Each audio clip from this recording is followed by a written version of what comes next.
Welcome to the Waterfront Way. I'm Terressa Stark, your home navigator. I've been a realtor for 15 years and I specialize in South Florida's waterfront lifestyle. My husband and I enjoy boating, fishing, and socializing along the waterways, and I love to share this lifestyle with everyone we meet. I'm also a certified luxury home specialist. This webcast is designed to promote living, giving, and playing the waterfront way. Today, our guest is Trae West with West Insurance. Let's tackle living first. If someone were to come to you outside of our community and ask, where would you like to live or what community would you live in, what would you say? Well, that's a great question, Teresa. There's just so many communities down here that are so attractive, depending on how much you want to spend on a house. There's so many different varieties where you could live on the water or even not on the water or just being close to the water. One that I would recommend is Lighthouse Point. Lighthouse Point is a nice, secure, family-type neighborhood. They even have their own police force. And I like Lighthouse Point because there's so many houses on the water. You can put your boat in the backyard. You can relax, come out, have your coffee on the back patio, watch the boats go by. They also have a marina, Lighthouse Point Marina, and they also have the Lighthouse Point Yacht Club.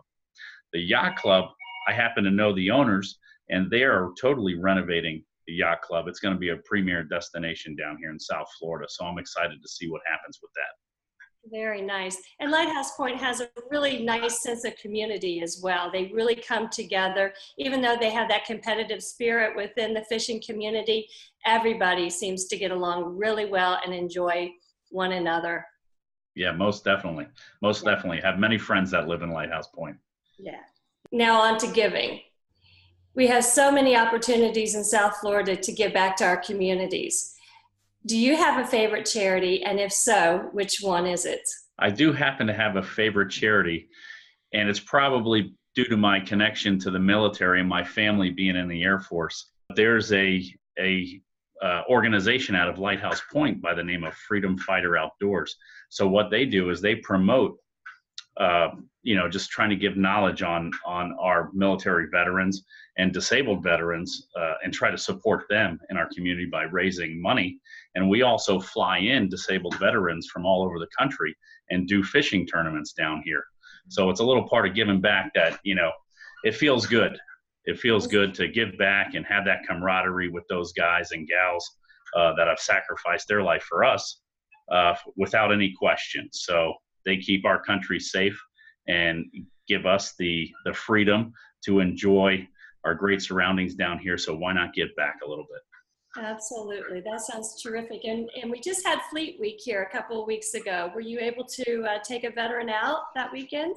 I actually was not this time because, like you guys, I enjoy fishing a lot. And one of the fishing clubs, I won Angler of the Year. So I had an all expense paid trip to Costa Rica that I had to take advantage of. But yes, besides that, every year I do participate in the Take a Hero fishing. And we love taking out the Navy guys and girls out on the boat and taking them fishing. So that is definitely an event that you can't miss. Let's move on to playing. What is your favorite waterfront activity and what do you like to do when you're not working? I've been working as an entrepreneur for 11 years now, and it actually took me about 7 years to take a vacation. Doing your own thing, you got to pay the bills and you got to work hard and get to where you need to get to.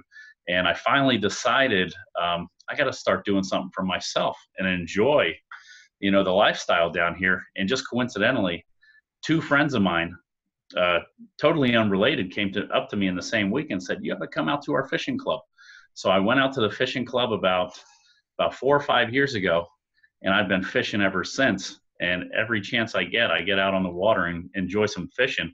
I've met a lot of great guys and a lot of great women that love to fish.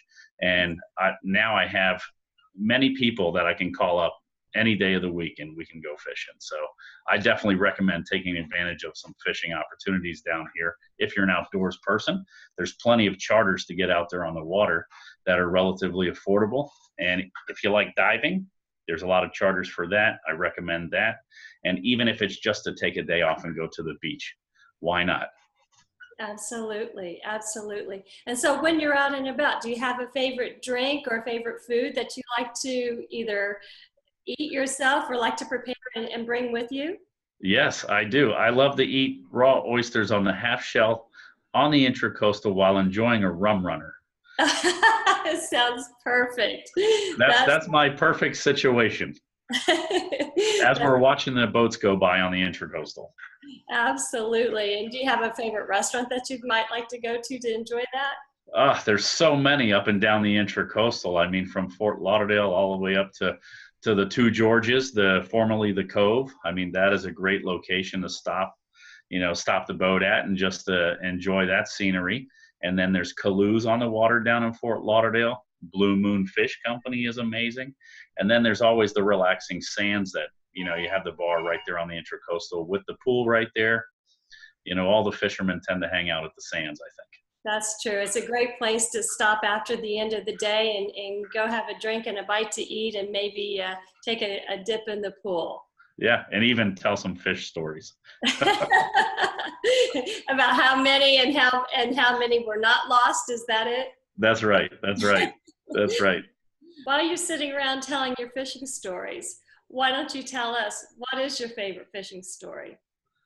Well, I guess I'll have to go to my most recent fishing story, and it was probably a trip of a lifetime going to Panama, the country, and doing a couple days of fishing down in Panama. So we're out fishing, and we're out there, and the way they fish, they kind of slow troll with live bonitas, so they catch big fish down there. And actually, the place that we fished at was Hannibal Bank. So a very nice long trip to get out there, and we're out there trolling, and we have 3 bonitas right out the back of the boat that we're trolling, and we see all 4 of us are watching. There's 4 of us on the boat. We're watching the back of the boat. All of a sudden, we see this big fin come up. It goes to the short bait, and it's chasing the short bait. It drops back to the middle bait, and then it drops back to the back bait, and all of a sudden, we see this big splash. It's a giant black marlin.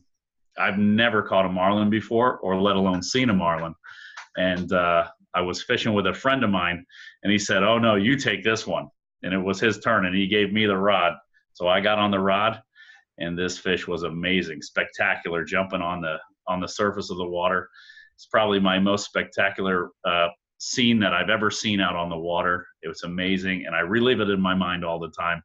And that was my first marlin I caught. It took 2 hours stand up fighting it, and we got it to the boat and took a lot of pictures. And so the routine is that when you catch your first billfish, you got to jump in the water. So we got back to the dock, and they videotaped it, and I jumped in the water right there at the dock, and that was my initiation to catching a black marlin. So that's my favorite fishing story. That's fantastic. That's tough. And fighting a large marlin like that standing up is so much more difficult than when you're in a fighting chair and you're backing down on it, isn't it? 100%. My back was sore for 4 days after. I bet. And I'm so happy to hear that they threw you in the drink. Yes, they did. You have no choice. You have no choice. Even with the military guys, when we go fishing, they got to jump in when they catch a sailfish. Rain or shine, you got to do it. Rain or shine, rain or shine. That's fantastic, Trae. After hearing that you have, so much going on between, you started off with your family and then in finance and then onto insurance and other companies as well. Tell me, how did all of this come about? Well, it's funny you asked that, is that to get into the insurance, I left the banking world because I wanted to do something on my own. Kind of like realtors like yourself, you want to work for yourself and determine your own path. So that's kind of the reason why I went into the insurance business, is I had saved up my money over a period of time. I had been very successful in the banking world, and I decided to parlay that into an insurance office, and I started that. And over the years, I've built that up and have many great employees that work here that have helped me become successful, and I help them become successful. And so I'm kind of, I guess, a business addict. So I had to parlay that into a tackle store for my love of fishing. And also my girlfriend, she has been doing retail her whole life. So we said, why not try to do retail? In the tackle business, it seems that sometimes there's a lack of service. Maybe it's more of a fishing related person that started the business and maybe not a business person. So we want to bring that high level of customer service to the tackle business and make it our own and do it our way and make it a family type setting where everybody feels welcome coming to the store. So that's kind of how we started the tackle store. And what is And the then name of the tackle store? the name of the tackle store is Big Dog Tackle, right in Pompano Beach, close to the 14th Street Causeway. So we're right by the water too. So, you know, it helped me get a little closer to the water again. And then we decided, I have a couple partners in a dock repair seawall business, and we also do boat lifts. And we got into that business for another reason, just like the tackle stores, that it seems like that business has a lack of customer service as well, where people tell you that they're going to show up, they're going to do the job that they say they're going to do, but they don't. There's always a delay. The expectations aren't set properly, and sometimes the quality of the work isn't there. So that's another reason why we decided to get into that business. So, you know, once you start running a business, you kind of see the formula, and I think that's where we're at. Is we just love being on the water, and I think we're just going to keep going. And even with the building of the seawalls and the docks, not only do you build them, but do you also have an inspector? So when we purchase our homes or need that inspection for repair, are you available? Yes, we are, definitely. We're available to do dock inspections and seawall inspections for sure. Yeah, because when you're buying a home, that could be a very costly item to And your fix. insurance as well? Yes. Yeah, so I mean, all these things are important things to look at when you're buying a house. Trae, tell us something about yourself that you think might surprise most people. Okay, I think this is a good one. So a lot of people don't know that I graduated college in Montreal, Quebec, Canada. So up there, I learned how to ice skate and play hockey. So I'm a big hockey fan. And I love to go see the Panthers play hockey down here in Florida. Oh So I my, think that's something that a lot of people probably don't know about me. what led you up to Montreal? Why Canada? Well, my mom remarried a French Canadian who was an amazing guy, and we went up there. And the school systems are great, healthcare benefits are good, and we just went up there. They took a chance on a business. My stepfather, he was in air conditioning, and he went into business with his uncle. And I went to college up there. My mom's been a nurse, and just coincidentally, I graduated school up there, and we all moved back down here at the same time. My stepfather got another opportunity for a business down here. So kind of the entrepreneurship kind of runs in the blood, I guess. It sounds like it. So we can always go full circle here. We can not only live on the water, play on the water, give on the water, but also too, we have ice rinks here. We have the Florida Panthers right here in our own backyard too. So I think South Florida definitely has the best of all worlds. Tell me, what is the best way that people can contact you?